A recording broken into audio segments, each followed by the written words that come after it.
For those of you with a disc brake equipped Woom bike, I'll explain how to change your brake pads in this video. What do we need to think about if the brakes start rubbing? How do we adjust the brake caliper?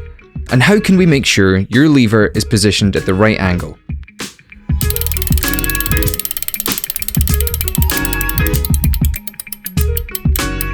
For these tasks, we'll need a 5mm hex key and long nose pliers.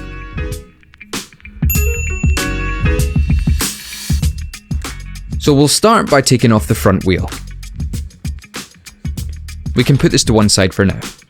Make sure that you never pull on the brakes once you've taken out the wheel. Now, grab those long nose pliers, remove the split pin and push the pads out from the bottom of the brake caliper. You always have two brake pads and a little spring in the middle between them. Don't worry about left or right when it comes to putting in your new pads. With our models, you can put them in whichever side you pick. Now, put the spring between the pads, right in the middle, and push the pads back into the caliper once again.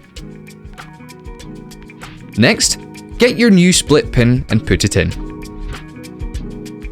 Once in, bend it with your long nose pliers so that it can't fall out, and that it will keep the pads in place.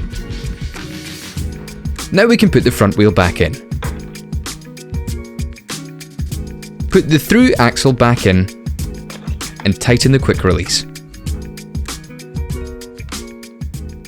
Done. Easy.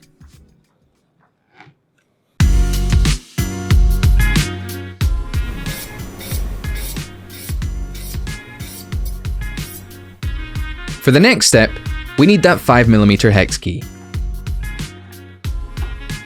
We'll use this to loosen the fixing bolts of the brake caliper so that we can adjust the caliper slightly to the left or the right.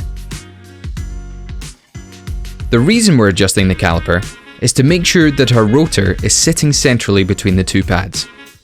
What we're aiming for is an equal distance between the pads and the rotor on both sides. Once you've done this, tighten the fixing bolts to 5 Nm again. If you got a torque key, now is a good time to use it. If you don't have one, use your 5mm hex key and turn it until it feels tight.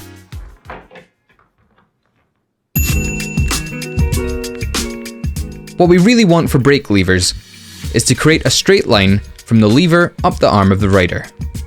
This will alleviate pressure on your kid's wrist and make it more comfortable on long rides. You don't want it to be overly angled down or too flat.